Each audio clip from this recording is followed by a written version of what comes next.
Hello everyone. గోడల మీద పడిన ఆయిల్ మార్కులనేవి అంత సింపుల్‌గా వదలవు కదండీ! ఇలా ఎక్కువ కష్టపడకుండా గోడల మీద పడిన ఆయిల్ మార్కులు ఈజీగా ఎలా క్లీన్ చేసుకోవాలనేదే తెలుసుకుందాం. మీకు క్లియర్‌గా అర్థమవ్వడం కోసం నేను గోడ మీద కొంచెం ఆయిల్ మార్క్ చేసి చూపిచ్చాను.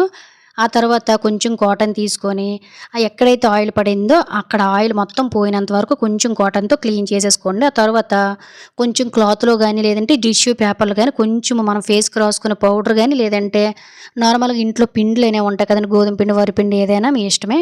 దాన్ని కొంచెం వేసేసుకొని ఆయిల్ ఎక్కడైతే పడిందో ఆ ప్లేస్‌లోన నీట్‌గా తుడిచేసుకుంటే మనకు ఆల్మోస్ట్ 99% జిడ్డు అంతా పోతుందండి. అలాగే ఈ మరక పోవాలి కాబట్టి కొంచెం సోపుతోటి ఏదైనా గిన్నెలు తోమున సోపైనా లేదంటే విమ్ లిక్విడ్‌తోనైనా కూడా కొంచెం అప్లై చేసేసుకొని నీట్‌గా ఒకసారి ఈ విధంగా రుద్దుకున్న తర్వాత ఒక తడిగుడ్డ, పొడిగుడ్డతోటి తుడిచి చూడండి. అసలు మనం ఎక్కడ ఆయిల్ మార్క్ చేసామనేది కూడా కనిపించదనమాట. ఖచ్చితంగా ట్రై చేయండి, యూజ్ అవుతుందంటే. ఇటువంటి more and tips and tricks కోసం మన పేజ్‌ని ఫాలో అయ్యి వీడియోని ఒక లైక్ చేయండి. Thank you for watching.